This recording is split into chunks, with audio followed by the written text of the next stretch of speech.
vamos a abordar algunos de los principios de la adoración bíblica.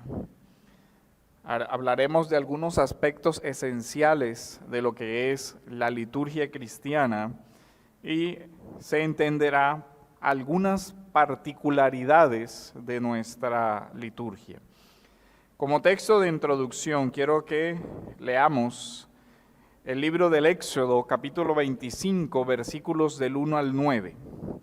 No va a ser un examen exhaustivo de todos los elementos de la liturgia cristiana, pero sí abordaremos lo esencial con relación a ciertos principios básicos. Éxodo capítulo 25, versículos del 1 al 9. Se está recogiendo ofrenda para el templo. El Señor habló a Moisés y le dijo: dile a los israelitas que tomen ofrenda para mí, de todo aquel cuyo corazón le mueva a hacerlo. Ustedes tomarán mi ofrenda, y esta es la ofrenda que tomarán de ellos: oro, plata y bronce, tela azul, púrpura y escarlata, lino fino y pelo de cabra, pieles de carnero teñidas de rojo, pieles de marsopa y madera de acacia, aceite para el alumbrado, especias para el aceite de la unción y para el incienso aromático, piedras de ónice y piedras de engaste para el efod y para el pectoral. Que me hagan un santuario para que yo habite entre ellos, conforme a todo lo que te voy a mostrar, conforme al diseño del tabernáculo y al diseño de todo su mobiliario, así ustedes lo harán. Quiero resaltar las instrucciones que el Señor hace para la adoración. Son muy claras, son muy precisas. ¿Cómo se va a construir el templo? El templo se va a construir con la ofrenda que el pueblo va a llevar. Es una ofrenda voluntaria, nacida del corazón del pueblo, pero con unos requisitos. Tiene que hacerse o tiene que darse lo que está en la lista. El versículo 8 habla de el propósito del santuario para que yo habite entre ellos, para que Dios habite, pero resalta que el santuario se va a construir conforme a todo lo que yo te voy a mostrar. Es decir, el santuario se construyó con el plano que el mismo Señor le dio a Moisés, detalle por detalle, cada figura, cada espacio, cada color, era una orden directa del Señor. Le insiste en este versículo y en todo el capítulo hay varias insistencias donde dice: conforme al diseño que yo te mostraré. Para tener en cuenta, Isaías 58, versículos 13 al 14, dice así. Otro texto que vamos a estar usando. Dice: si por causa del día de reposo apartas tu pie para no hacer lo que te plazca en mi día santo, y llamas al día de reposo delicia, al día santo honorable, y lo honras, no siguiendo tus caminos, ni buscando tu placer, ni hablando de tus propios asuntos, entonces te deleitarás en el Señor, y yo te haré cabalgar sobre las alturas de la tierra, y te alimentaré con la heredad de tu padre Jacob, porque la boca del Señor lo ha hablado. De estos dos textos y de otros que iremos mencionando, vamos a extraer algunos principios para la adoración, incluso hoy. Hablamos de principio porque directamente estos preceptos fueron norma para el culto tal como Dios lo instituyó en el primer testamento. Pero de aquí vamos a extraer principios que son aplicables a la adoración de hoy y hacer también las diferencias entre lo que no corresponde a la adoración actual, puesto que fueron superados en el cumplimiento que trajo el Señor. El texto del Éxodo que vimos habla en general de la construcción del templo, del tabernáculo de reunión que iba a ser pasado o construido de acuerdo al modelo divino y además de la adoración por entrega voluntaria que el pueblo iba a hacer de los elementos que eran requeridos. Dios iba a mover el corazón de su pueblo para que ofrendara lo que era necesario para la construcción del templo. El propósito, yo habitaré en medio de ellos. Éxodo 25:8. Esto contrasta muy marcadamente, o el primer principio que nosotros vemos aquí, el principio de una adoración sujeta a la autoridad de la palabra de Dios, tal como yo les he ordenado, contrasta con lo que nosotros vemos en la actualidad, donde el culto moderno responde más a un subjetivismo, a una emoción.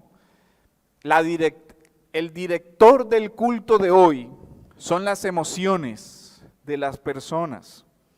Si esto me hace sentir bien, entonces está bien. Es el razonamiento de muchos.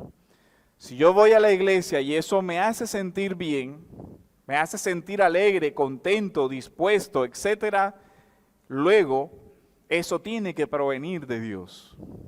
Pero el primer pacto conoció también un concepto que casi hoy se ha olvidado, el de el culto extraño. ¿Recuerdan?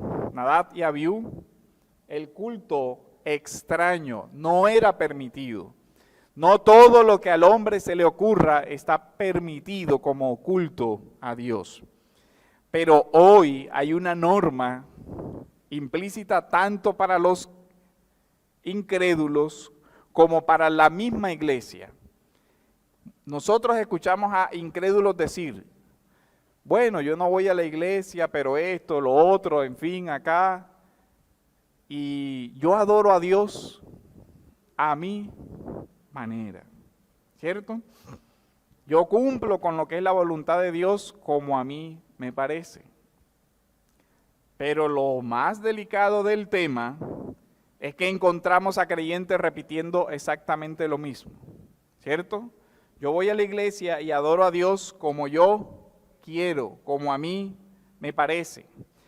Pero también aquellos que están encargados de la dirección del culto divino comienzan a diseñar el culto a Dios para que la gente se sienta bien, ¿cierto? El criterio es, hay que darle lo que aquellos vienen a buscar. Esto va contra todo lo que la Escritura enseña como precepto de Dios. Ahora, el problema es un rechazo a la autoridad. ¿De dónde surge todo esto? La autoridad para la adoración es ¿quién? El hombre. Lo que a mí me haga sentir bien, eso es lo que la iglesia debe hacer. Tanto el hombre ha creído eso, como la misma iglesia ha creído eso. Tenemos un problema de fondo y es lo que Dios le insistió a Moisés. Me adorarás como yo te lo he ordenado. Hay un principio para la adoración y ese principio para la adoración es la palabra de Dios, la revelación directa de Dios.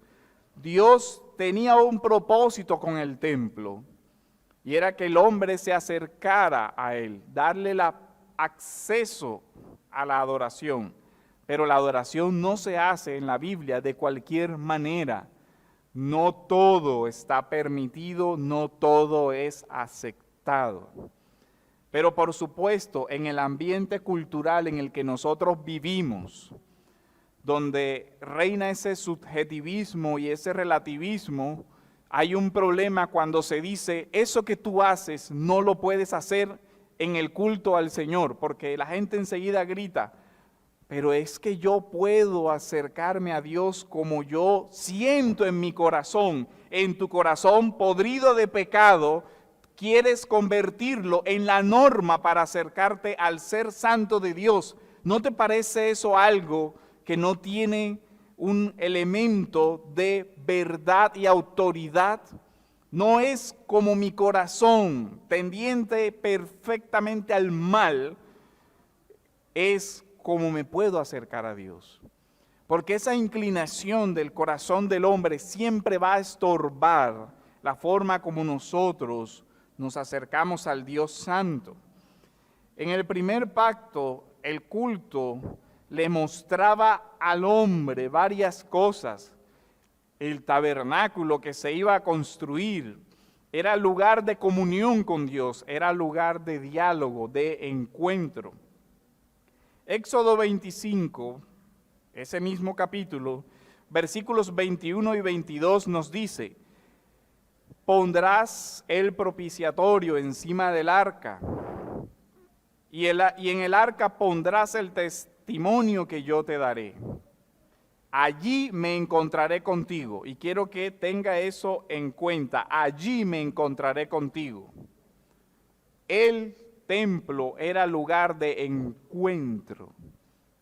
El hombre se encontraba con Dios porque Dios permitía que el hombre se acercara a él. Y de sobre el propiciatorio, de entre los dos querubines que están sobre el arca del testimonio, yo te hablaré. Miren esta expresión, yo te hablaré acerca de todo lo que he de darte por mandamiento para los israelitas. El culto debía responder a la voluntad de Dios, a los mandamientos y a los preceptos. Pero hoy el desorden en la vida personal se convierte en la norma del orden del culto de muchas iglesias. Comenzando porque en muchos lugares no se tiene ninguna estructura para la adoración a Dios. Lo que el Señor en ese momento muestre, eso haremos. Y muestre con qué criterios. Con el criterio del que está al frente o con el criterio de la mayoría que está y cada uno dice hay que hacer esto, hay que hacer lo otro. Pero el principal problema hoy de la iglesia es muy sencillo, es un problema de autoridad. Cuando hablo con hermanos pastores les digo eso. Es que la iglesia tiene muchos problemas, no, tiene uno solo. No reconoce la autoridad de la Biblia y de ahí el desorden que usted quiera tiene esa raíz. Si te acoges a lo que la palabra de Dios ordena que tú hagas y solo a lo que la palabra de Dios te manda que tú hagas, no vas a tener la mayoría de los problemas con los que te encuentras. Pero cuando la Escritura deja de ser la fuente de la autoridad, comienzan entonces los planes humanos. Vamos a hacer así porque se ve más bonito. Esto le agrada a fulano, pero no le agrada a Mengano. Y entonces Mengano dice que debe ser de esta manera y el otro dice que debe ser de la otra manera. Y cuando vienes a ver, tienes un desorden profundo y una división por criterios humanos que no corresponden a la adoración divina. El desorden en las vidas de muchas personas termina siendo, curiosamente, la expresión del culto de la iglesia. Desde los pequeños detalles, desde estoy acostumbrado a llegar tarde, y entonces traslado la llegada tarde a la norma para la iglesia. Pero ¿por qué en la iglesia comienzan tan temprano? ¿Ven? Deberían esperar a que todo el mundo llegue. ¿Dios te tiene que esperar a ti? De verdad que nuestro narcisismo está llegando a extremos insospechados. El primer pacto no conoció eso, porque el primer pacto Dios decía, a esta hora, en la hora que yo he señalado, en el tiempo que yo he establecido, el día que yo te he señalado, ese día harás esto, esto, esto y esto. Ahora, hoy No tenemos la prescripción de entrarás, te lavarás las manos, pasarás por aquí, harás este ritual, harás este animal. Pero eso no quiere decir que no existan principios de orden todavía vigentes. Moisés, Dios le dice otra vez, en el versículo 40 del capítulo 25, mira que los hagas según el diseño que te ha sido mostrado en el monte. En el monte Dios le dio a Moisés la instrucción de cómo debemos adorar. Las características de esa adoración eran un orden y una disciplina. El sacerdote tenía unas prescripciones muy específicas. Todo iba en su lugar, todo iba en su debido orden y en su debido tiempo. Era una liturgia compleja, era una liturgia minuciosa. El Nuevo Testamento no recoge un libro de Levíticos. Es decir, en el Nuevo Testamento nosotros no vamos a encontrar un detalle fijo de a cada minuto, a cada hora, pero sí vemos que persiste el principio del orden. Pablo le dice a los corintios, hacedlo todo decentemente y con orden. Sigue ese principio que pasa a todas las edades, y es que el orden hace parte de lo que es el mismo diseño creacional. Nuestras vidas no están diseñadas para que sean vividas de cualquier manera. Dios incluso dio un ciclo natural al que nosotros debemos responder. Sabemos que el día es para las labores y sabemos que la noche es para el reposo. Pero persiste el orden del uso del tiempo. Una semana de trabajo y un día de descanso, de adoración.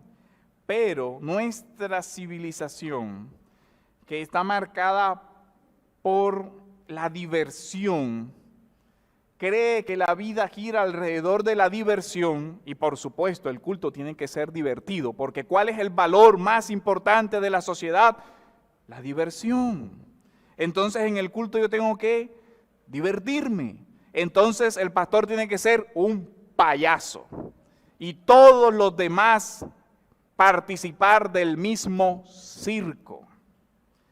Mire, hermano, por amor a usted, yo tengo la obligación y todos los que sirven al Señor tienen la obligación de hacer algo más valioso por su vida que darle una hora de diversión. Y es predicarle la palabra de Dios que le concederá la edificación de esta vida presente y la vida futura. Eso es más importante que una hora de diversión. Cuando el Señor le habló, le instruía a los profetas, había un concepto que era el de la atalaya. ¿Recuerdan? Dios le dice al pueblo que establezca atalayas. ¿Cuál era la función de la atalaya? Era anunciar por medio de la trompeta, el cuerno de carnero, si había algún ataque al pueblo. El atalaya debía sonar la corneta. Si el pueblo no respondía, dicen los profetas, su sangre caía sobre ellos porque no han escuchado el anuncio del atalaya. Pero también decía la atalaya, si tú te quedas callado, ellos morirán por su pecado, pero tú serás culpable porque tú no anunciaste lo que yo te dije que anunciaras. Eso mismo aplica para el predicador de hoy, para la persona encargada de llegar la palabra. Es el mismo principio. Es una predicación profética, no porque se anuncie algo por venir que nadie lo conoce, sino porque el pastor, el predicador, anuncia la palabra profética más segura, dice Pedro, a la cual ustedes hacen bien en prestar atención y en ser diligentes en escuchar. De tal manera que es también responsabilidad del mismo pueblo de Dios exigir que lo que se haga en una adoración sea la proclamación de la palabra de Dios. Es significativo que el libro de Judas compare la falsa profecía con el asesinato. Dice que los falsos profetas son como Caín, son asesinos. Y pregúntese por qué. Porque cuando alguien que está encargado de señalar el camino hacia la vida se queda callado y alguien muere, su sangre cae sobre él. También habla la Biblia que muchos se hacen maestros sin entender el peso de la responsabilidad que eso implica y que van a rendir cuentas. Si el predicador, si el pastor no dice lo que tiene que decir, algún día, esto es una analogía, el texto de Mateo dice que todos compareceremos ante el tribunal de Cristo. Y algunos además dirán, Señor, yo nunca te vi desnudo, ¿se recuerdan? Dice, cuando no lo hiciste con uno de estos más pequeños, a mí no me lo hiciste. Allá está el lloro y el crujir de dientes. Pero no faltará el que crea que en el día del juicio pueda presentar algún tipo de excusa. Y una de esas será, es que en mi iglesia nunca me lo enseñaron. Yo fui 5, 6, 10, 20 años y nunca me predicaron eso. Sin duda que eso no será excusa para esa persona, pero sí debe ser motivo de vergüenza para ese ministro del Evangelio que omitió los deberes sagrados que Dios le encomendó. Y alguna reprensión tendrá de parte del Señor si es creyente y lo omitió. Pero realmente dudo que alguien que omita la predicación de la palabra de Dios pueda realmente llamarse ministro del Señor. Porque ¿cuál es su única responsabilidad? Pablo le dice a Timoteo que prediques la palabra, nada más. Eso es lo que el ministro debe hacer porque esa es la función que Dios le delegó. Y si no lo hace, entonces ¿qué es? Porque ministro no es.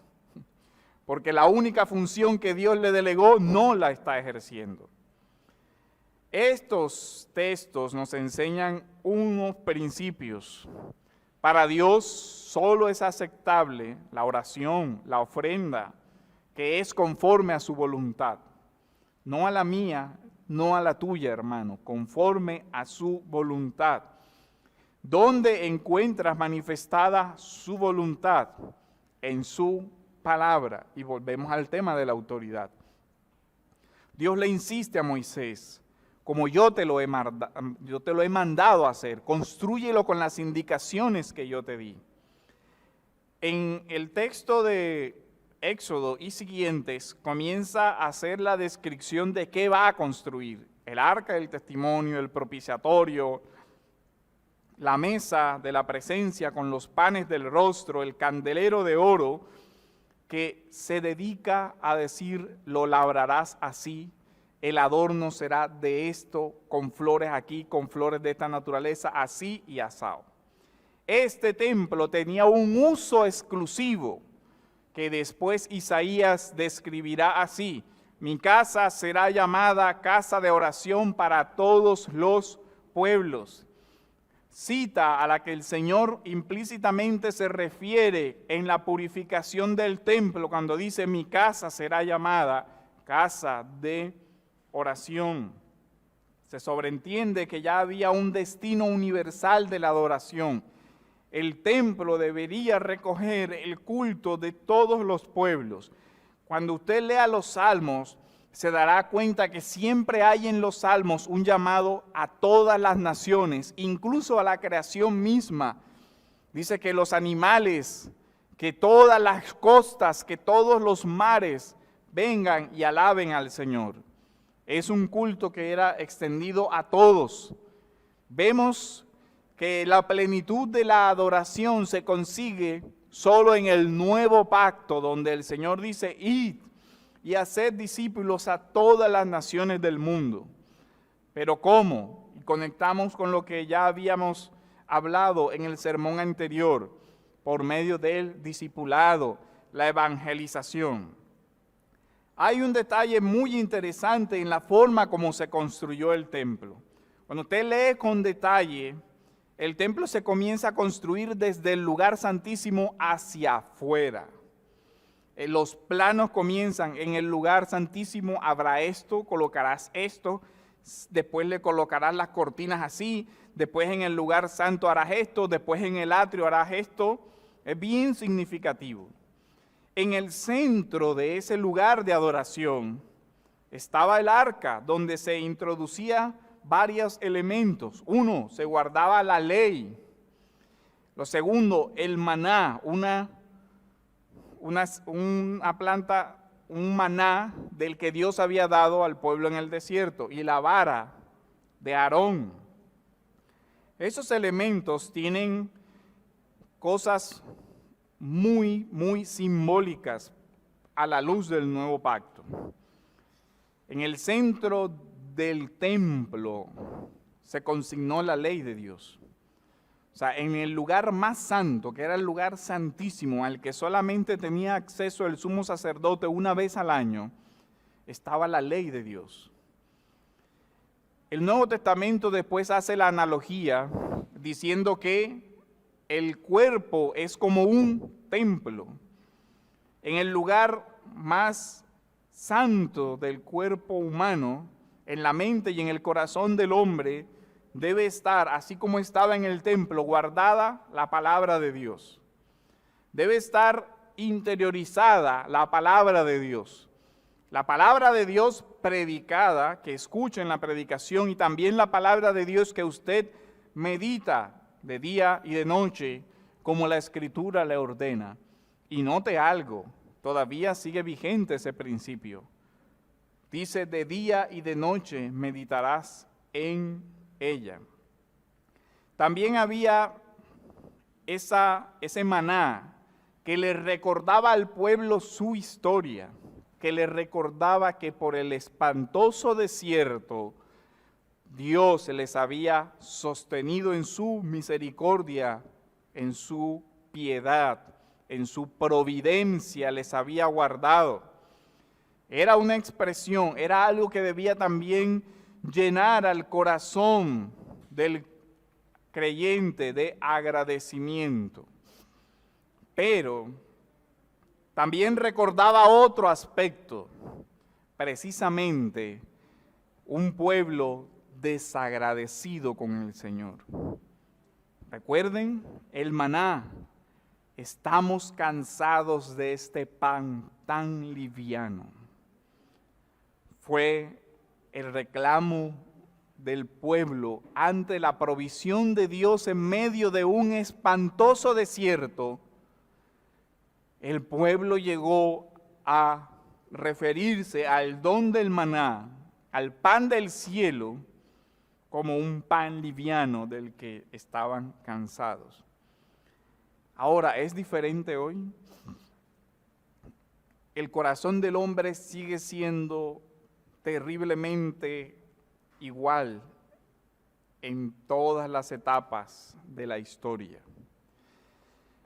Pero no sé por qué nuestros tiempos se caracterizan por ser tiempos extremadamente quejumbrosos. No sé por qué hoy la sociedad está embarcada en un victimismo y en un pobrecito yo y en una cosa lastimera que en lo personal a mí eso me da fastidio, ¿sabe? Una persona que desde que se levanta se queja porque se levantó, se queja porque tiene que trabajar, se queja si no tiene trabajo. Es que pobrecito yo todo el día y toda la noche. Yo no sé, pero yo creo que hay un versículo que habla de estar contentos por la gracia que recibimos día a día. Pero nuestra sociedad se queja de todo. Miren, vivimos en una sociedad que la tragedia más grande es que se parta una uña, por favor. ¿Dónde está aquello de ser esforzados y valientes? ¿Dónde está aquello de afrontar un mundo de pecado, dándole la cara por la fuerza que el Espíritu Santo da? Pablo le dice a Timoteo, no seas cobarde, enfrenta las cosas con valentía. ¿Ya ven? Pero hoy la sociedad ha calado tan profundo en la iglesia que mire las oraciones de la iglesia. No se difieren en mucho de la quejitis. Pobrecito yo, Señor, me quejo por esto, me quejo por lo otro. Me duele aquí, me duele allá. Es una cosa que da terror ver cómo la sociedad se ha ido fragilizando de una manera. Es que me dijo flaco. Esa es la tragedia del mundo moderno. Es que me dijo gordo. No, pues, la tragedia. Estoy traumatizado. ¿Por qué? Porque es que me dijeron gordo cuando llegué. No me saludó. Esa es la tragedia del presente. Pasó por encima de mí, etcétera, etcétera. Cuando uno ve eso, uno dice, hay una infantilización de la sociedad que está llegando a unos extremos lamentables. Pero ¿sabe qué? Que la misma iglesia está cayendo en esa sensiblería y en esa emotividad y en esa, hay que besarlo, abrazarlo, acariciarlo, apechicharlo. Hay que ayudarle a crecer y a madurar. Eso es lo que hay que hacer. No mantenerlo infantil toda la vida. Hay que decirle, sí, hermano, vivimos en un mundo caído. La consecuencia de eso es que es un mundo donde vas a sufrir. Sí, vas a sufrir. El Señor lo dijo. En el mundo tendréis aflicción. Pero no estás solo, no temas. Yo he vencido al mundo. Ese es el ánimo que se le da al creyente. Cuando pases por el fuego no te quemarás, pero te tocará pasar. Dios estaba pasando al pueblo por un desierto y duraron 40 años quejándose de la voluntad de Dios. Y no aprendieron durante esos 40 años lo que debieron aprender, porque entraron a la tierra y de nuevo cayeron en las mismas prácticas. ¿Y qué hizo el Señor? Los expulsó de la tierra. Y así, ahora, el templo tenía una estructura muy particular. El templo era lugar de encuentro, lugar donde Dios hablaría. Dice, yo te hablaré desde el templo. Le hablaba a Moisés y Moisés debía transmitir la palabra que Dios le daba al pueblo. Hay una dimensión privada y hay una dimensión comunitaria. Hay una oración privada, hay una oración como pueblo de Dios. La oración privada la encontramos mucho en los salmos. Oraré y clamaré, y Dios oirá mi voz. Salmo 55, 17. Por eso orará a ti todo fiel. Salmo 32, 6. Y en el texto que dice Éxodo 25, 22, dice, yo hablaré contigo desde el tabernáculo. Era la función del tabernáculo. Dios hablaría a su pueblo. Y vemos ahí siempre, tanto en el primer pacto como en el nuevo pacto, el centro de la adoración era la palabra de Dios. La oración, Dios daba un espacio para que su pueblo pudiera clamar a Él. El templo, la oración es factor vital de la fe. El creyente ora. Y el que ora es porque realmente cree que Dios va a responder la oración. No puede haber un creyente que no ore. Porque ¿dónde está entonces la expresión de la fe? Esa oración personal es un derramar el corazón delante de Dios en oración. Salmo 62, versículo 8. Esa dimensión personal, esa oración que refleja nuestras vivencias, que nuestras experiencias, nuestras emociones delante de Dios, todo eso se refleja en la oración. Salmo 50:15 dice de esa manera. Lo pueden leer.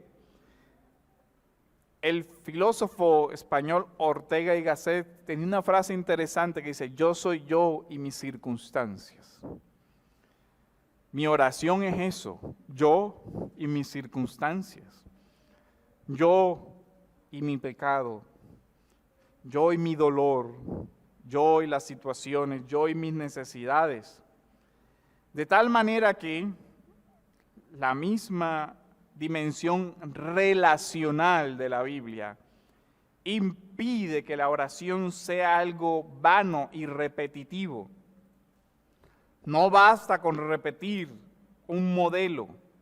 El Señor mismo lo advirtió.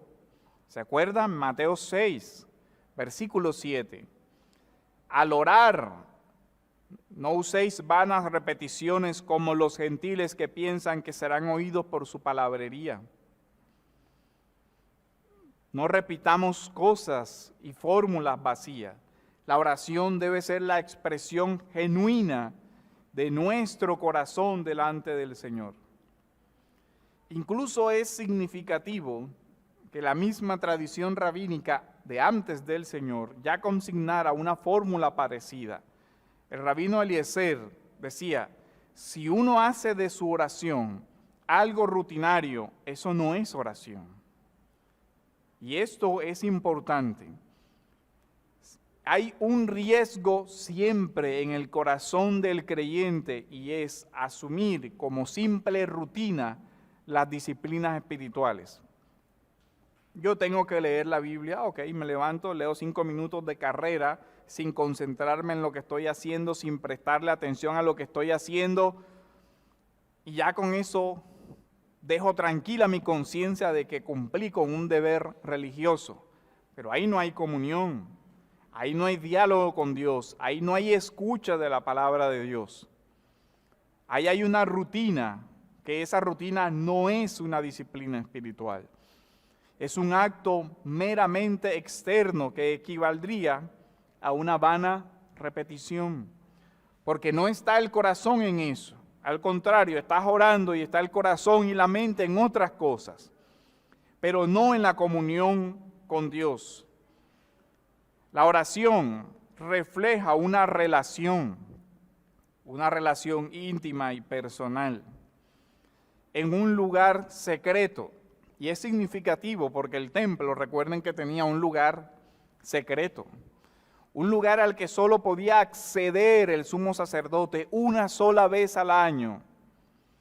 Pero el creyente tiene un privilegio, no necesita un lugar santísimo, ni un mediador sacerdotal, porque puede entrar a su cuarto, cerrar la puerta de su cuarto y en secreto orar a su Padre que ve en lo secreto y que lo recompensará. Mateo 6, versículo 6.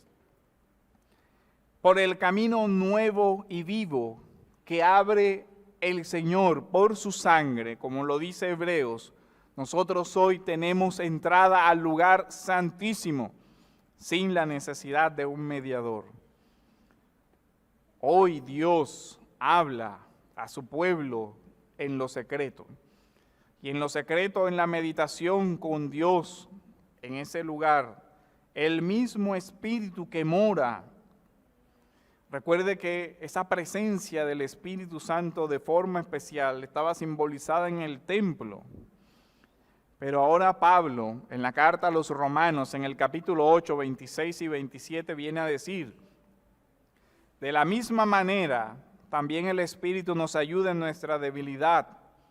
No sabemos orar como deberíamos, pero el Espíritu mismo intercede con gemidos indecibles.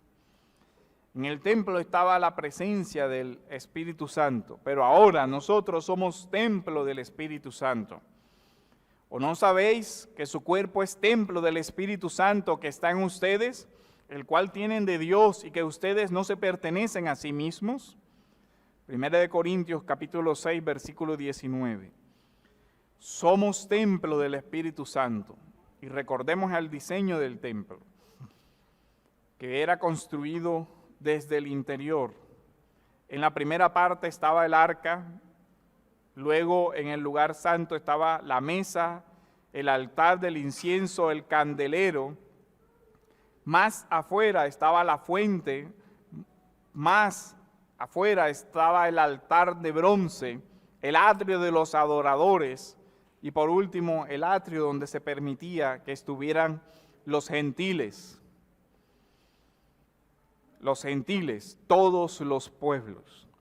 Pero cuando el Señor llega, nos muestra que ¿dónde estaría ese lugar santísimo? En aquel lugar donde hace morada el Espíritu Santo en nosotros, porque ahora somos su templo, nuestro cuerpo es la morada, la habitación del Santo Dios, del Santo Espíritu de Dios. Es Él quien puede mostrarnos a nosotros los secretos de nuestro propio corazón.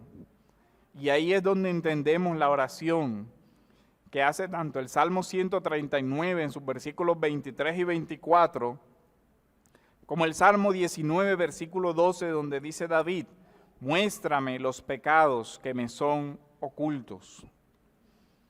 El único que puede entrar y discernir los secretos del corazón es el mismo Espíritu de Dios. Pero ¿cómo es que actúa el Espíritu de Dios? ¿Recuerdan Hebreos con la palabra de Dios que puede penetrar hasta lo profundo? De ahí los salmistas usan la misma expresión. Si no estoy mal, el Salmo 39 comienza así, de lo profundo, Señor, a ti clamo. Era un salmo de ascensión también. Oraré entonces con el Espíritu. Pero hay otra particularidad de la espiritualidad cristiana, y es la importancia que le da al uso de la mente. Romanos 12, usando precisamente el lenguaje del templo, dice, no se adapten a este mundo, sino transfórmense mediante la renovación de vuestro entendimiento, para que verifiquen cuál es la voluntad de Dios, lo que es bueno, aceptable y perfecto. Y antes había dicho de que debemos presentar nuestros cuerpos como sacrificio vivo y agradable a Dios, que es vuestro culto racional. Romanos 12, versículo 1. Luego, la mente cumple un lugar fundamental en la adoración bíblica. De tal manera que Pablo no concibe una oración sin el uso adecuado del entendimiento. El problema que había en Corinto, ¿se acuerdan? Las famosas lenguas de Corinto y todas las manifestaciones que van desde el capítulo 12 al 14 finalizando, donde supuestamente habían expresiones extáticas, donde las personas hablaban en otros idiomas y todo eso. Al final Pablo va corrigiendo esa práctica y él les dice, 1 Corintios 14, 15, entonces, ¿qué? Oraré con el Espíritu, pero también oraré con el entendimiento. Cantaré con el Espíritu, pero también cantaré con el entendimiento. Es un culto racional y consciente, que no anula la mente. ¿Por qué? Porque la mente hace parte de los dones que Dios dio, que solo pertenecen al hombre, que fue el único creado a la imagen y semejanza de Dios. En el templo se veían relaciones. Dios era la primera relación que se encontraba en el templo. Yo habitaré ahí, tú irás a ese lugar y te encontrarás conmigo. Yo te hablaré, en ese lugar te hablaré. Era un lugar de comunión. Hoy La comunión con Dios no está circunscrita a un lugar geográfico. Dios habla a su pueblo. Pero también nos muestra que hay una relación con nosotros mismos frente a Dios, donde el salmista, por ejemplo, decía, muéstrame los pecados que me son ocultos, háblame, ayúdame a conocerme, ayúdame a reconocer mis pecados delante de ti, examina mi corazón y hazme ver. Y también había una relación con el prójimo en la adoración, porque en el atrio estaban reunidos todos los adoradores, lo que implica que la comunión con Dios está llena de amor al prójimo, respeto al prójimo, tolerancia, cuidado del prójimo. Y esa dimensión relacional está unida a la oración indefectiblemente. Lo que ya veíamos en la enseñanza. Dios le dice a su pueblo, no puedes acercarte a mi altar si tienes cuentas que arreglar con tu hermano, porque la adoración comunitaria implica que tú has de reconocer el pecado que has cometido contra otros y pedir perdón o perdonar cuando otro te ha faltado. Fuera de ti, nada deseo en la tierra, dice el Salmo 13, versículo 25. La oración, el principal deseo del corazón del adorador debe ser Dios mismo. Ahí también debemos nosotros examinar el orden de nuestras prioridades. El Padre Nuestro no es una oración a repetir, es un modelo que el Señor dio. Pero cuando nosotros vemos el orden, la principal relación que está es, Padre Nuestro que estás en los cielos, santificado sea tu nombre, venga a nosotros tu reino, hágase tu voluntad, tanto en la tierra como en el cielo. ¿Comenzamos por Dios nuestras oraciones o comenzamos por nosotros?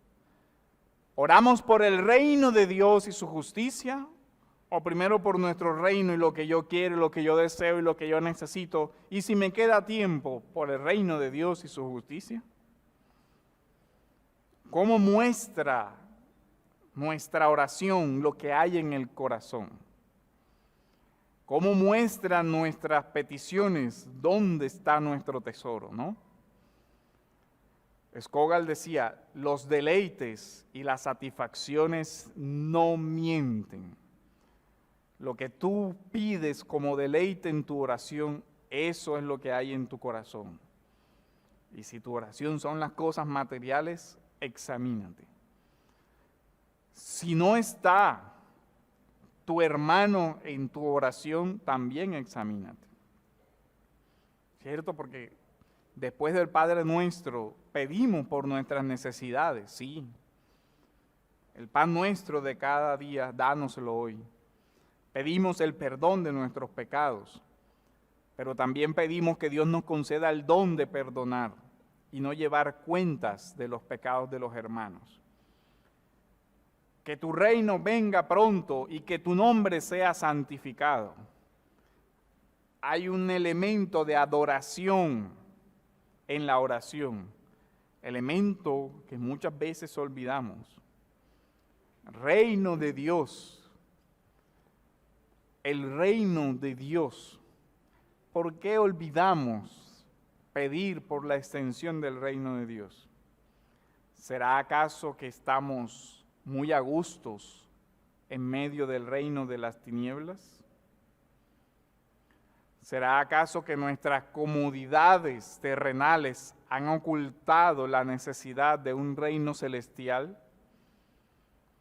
Hay que examinar eso. Y que se haga su voluntad y no la mía.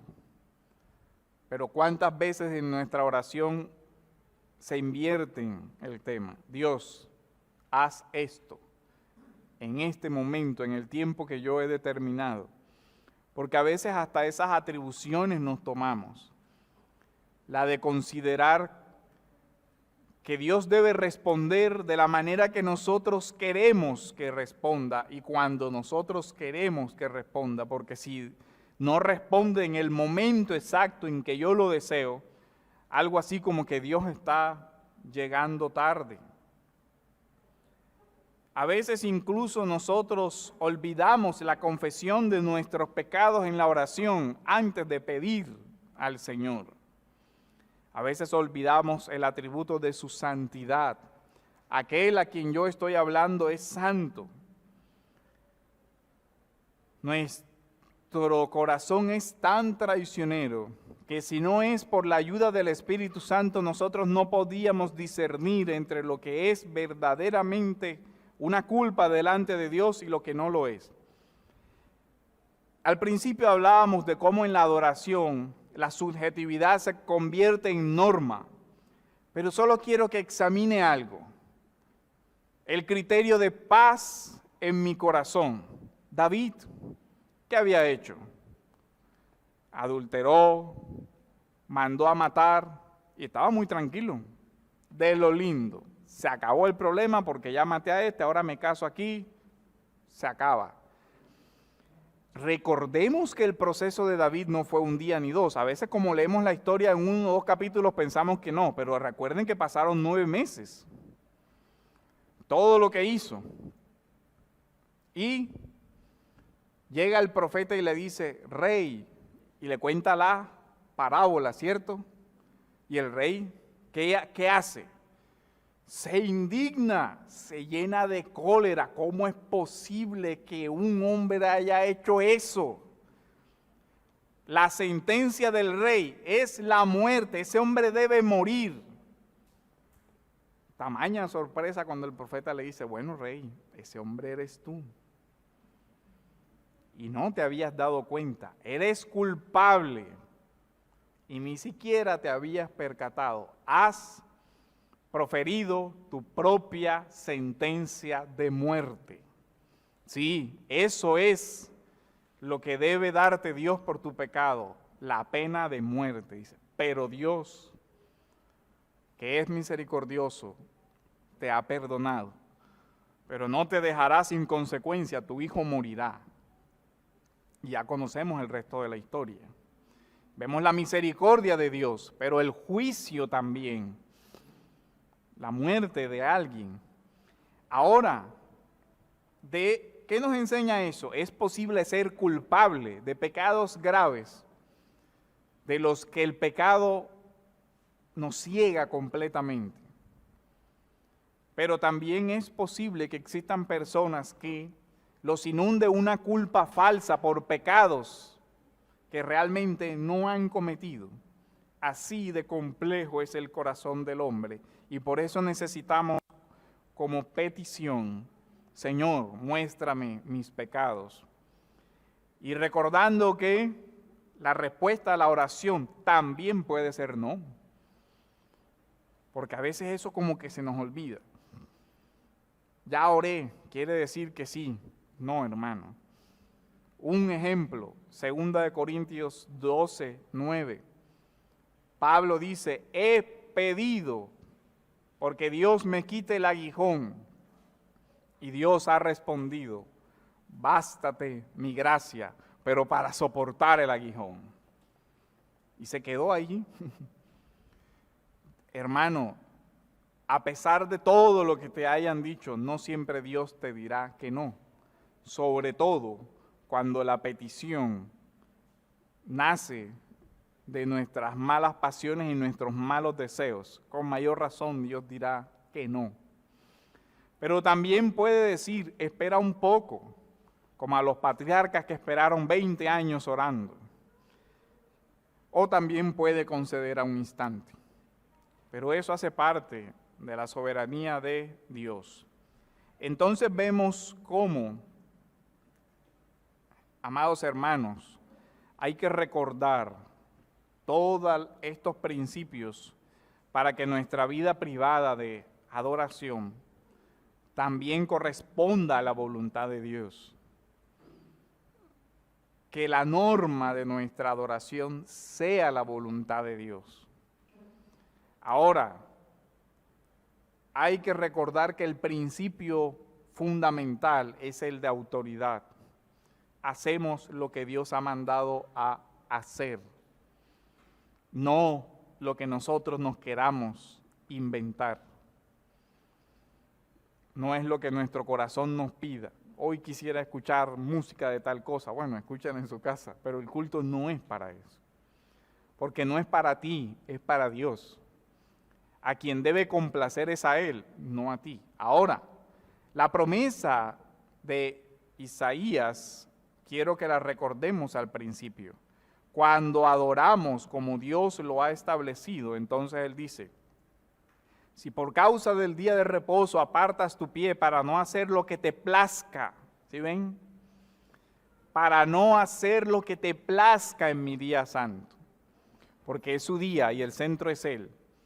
Y llamas al día de reposo delicia, santo, honorable, y lo honras. ¿Y lo honras cómo? Miren las exigencias de cómo. No siguiendo tus caminos, no haciendo lo que tú quieres, sino lo que Dios quiere. No buscando tu placer, ni hablando de tus propios asuntos, porque de lo que habla tu corazón, de lo que habla la boca, de eso está lleno el corazón. Si haces eso, entonces te deleitarás en el Señor.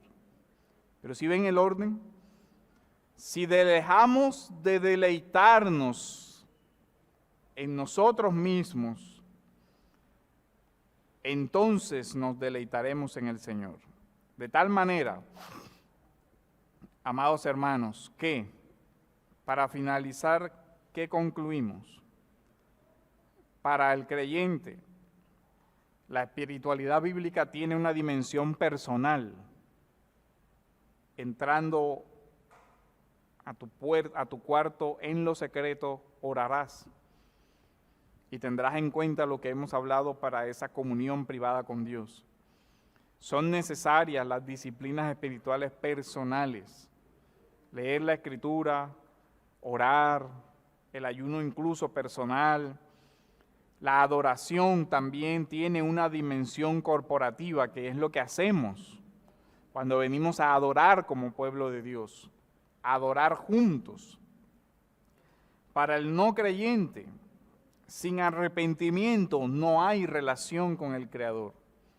Tus oraciones no son escuchadas a menos que te arrepientas de tus pecados. Necesitas la gracia de Dios, rogar para que su justa ira se aparte de ti y puedas por la gracia de Jesucristo volver a la vida, pues estás muerto en tus delitos y pecados.